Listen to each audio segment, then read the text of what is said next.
প্রিয় পঞ্চম শ্রেণীর শিক্ষার্থীরা, পড়াশোনা করি চ্যানেলের পক্ষ থেকে তোমাদেরকে অনেক অনেক অভিনন্দন। আমরা আজকে গণিতের 2026 সালের বইয়ের 29 পৃষ্ঠার যে অনুশীলনীর অঙ্কগুলো রয়েছে, এমসিকিউ গুলো, এগুলো সলভ করছি। ইতিপূর্বে আগের পার্টগুলো যারা দেখোনি, আমরা এই ভিডিও নিচে প্লে লিস্টের লিঙ্ক গুলো দিয়ে দিই, সেখান থেকে দেখে নেবে। তো এখানে বলা হয়েছে সঠিক উত্তরের পাশে টিক চিহ্ন দাও। হ্যাঁ, তো এখানে একটা সরল অঙ্কের মতো দেওয়া আছে। তো এটা আমাদের ক্যালকুলেশন করে তারপর উত্তর বের করতে হবে। তো তোমরা জানো যে বন্ধনীর কাজটা আগে করতে হয়। তাহলে 12 থেকে 7 বিয়োগ করলে এখানে আমরা পাবো 5 গুণন 2 বিয়োগ 2। তো এই বিয়োগের আগে দেখো গুণের কাজ করতে হবে। তাহলে 5 দুগুণে 10, 10 থেকে 2 বিয়োগ দিলে এটা অ্যান্সার হবে আমাদের 8। তো আমরা আরেকবার দেখি, এটা বিয়োগ করে হচ্ছে 5, তারপরে 5 দুগুণে 10, 10 থেকে 2 বিয়োগ করলে 8। 2 নম্বর, কয়টি 50 টাকার নোট মিলে 2000 টাকা হয়? তো আমরা দেখো ঐকিক নিয়মে যদি যাই, যে কয়টি চাওয়া হয়েছে, তাহলে টিটাকে আমরা ডানে ফেলবো। হ্যাঁ, তাহলে 50 টাকা হয় কয়টি? একটি নোটে, একটি। তো এখানে প্রথমে একে বের করো। হ্যাঁ, তাহলে 1 টাকা হয় 1/50, আর এইখানে দেওয়া আছে 2000 টাকা। তো 2000 টাকার ক্ষেত্রে এই 2000 উপরে চলে যাবে, তাহলে 1 গুণন 2000 ভাগ হচ্ছে 50। তো আমরা এটা কেটে দিই শূন্যটা, তারপরে 5 দিয়ে এটাকে ভাগ করলে 4 5 20 শূন্য, অর্থাৎ 40টা। তো দেখো আমি যদি এটা শুদ্ধি পরীক্ষা করি, তাহলে আমাদের বের হয়ে আসবে কিভাবে, যে একটা 50 টাকার নোটে হয় হচ্ছে 50 টাকা। তো আমি যদি 40টা 50 টাকার নোট নেই, তাহলে এটা আমাদের গুণ করতে হবে। যেহেতু একের নিচে কোনো সংখ্যা বের করলে গুণ হয়, তাহলে 50 গুণন 40। তো এটা গুণ করলে দেখো দুটো শূন্য, আর 4 5 20, অর্থাৎ এই যে 2000 টাকা আমাদের চলে আসছে।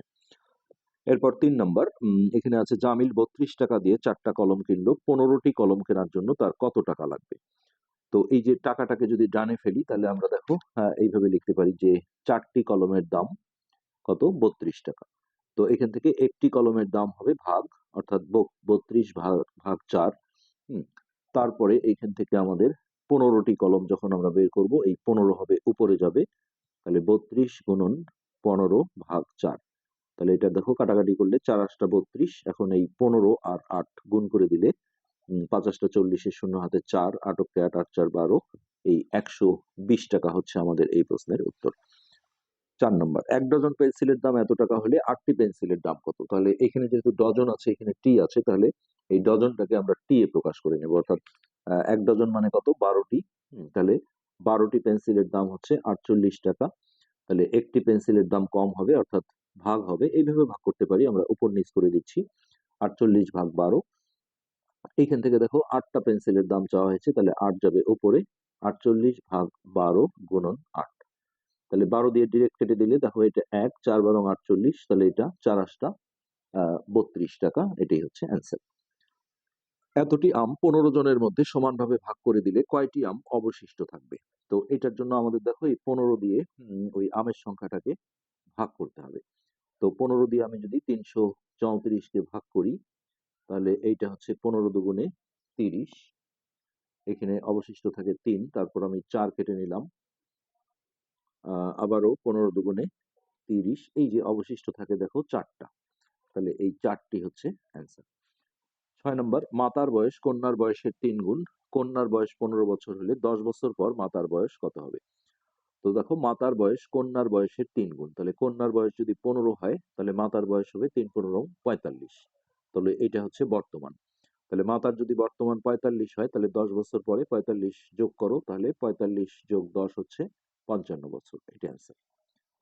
তো এরপর 7 নম্বর, এইখানে গাণিতিক বাক্যটার ফাঁকা ঘরে নিচের কোন প্রতীকটি বসবে? তো আমাদের এই বাম পক্ষটা আগে ক্যালকুলেশন করতে হবে। 5 গুণন 6 ভাগ 2, এটা হচ্ছে বাম অংশ। তো গুণের আগে ভাগের কাজ করতে হবে। তাহলে 5 গুণন এটা ভাগ করে আমরা পাবো 3, তাহলে এটা 3 5 15। এরপর আমরা ডান পক্ষের অংশটা যদি লিখি, তাহলে দেখো 6 গুণন 6 বিয়োগ 6। তো এখানে বিয়োগের আগে গুণ করতে হবে, অর্থাৎ 6 6 36 বিয়োগ 6, তাহলে এটা বিয়োগ করে পাবো আমরা 30। তাহলে এই পাশে আছে দেখো 15, আর এই পাশে আছে 30। হ্যাঁ, তাহলে এই প্রথম সংখ্যাটা যেহেতু ছোট, তাহলে এখানে ছোট চিহ্ন দিতে হয়। এটা হচ্ছে ছোট চিহ্ন, অর্থাৎ এই কোণার দিকটা সবসময় বড় সংখ্যা থাকে, সরি ফাঁকার দিকটা বড় সংখ্যা থাকে। তাহলে প্রথমটা যেহেতু ছোট, তাহলে ছোট চিহ্ন হবে। তো এই যে ক নাম্বারটা রাইট। খোলা বাক্যের উদাহরণ নিচের কোনটি? তো খোলা বাক্য মানে হচ্ছে যে বাক্যগুলোকে আমরা সত্য না মিথ্যা এটা বুঝতে পারি না। যেমন যেখানে বক্স দেয়া থাকে অথবা কোনো চলক দেয়া থাকে ক, খ এরকম। তো এগুলোকে বলা হয় খোলা বাক্য। তো এই ছিল এখানে মোট দেয়া ছিল ৮ টা টিক চিহ্ন। তো এই ৮ টা টিক চিহ্ন আমরা কমপ্লিট করে দিলাম। তো এর পরবর্তী পার্টে আমরা নিচের যে অঙ্কগুলো রয়েছে সেগুলো সলভ করার চেষ্টা করব। আজকে এ পর্যন্তই। ধন্যবাদ।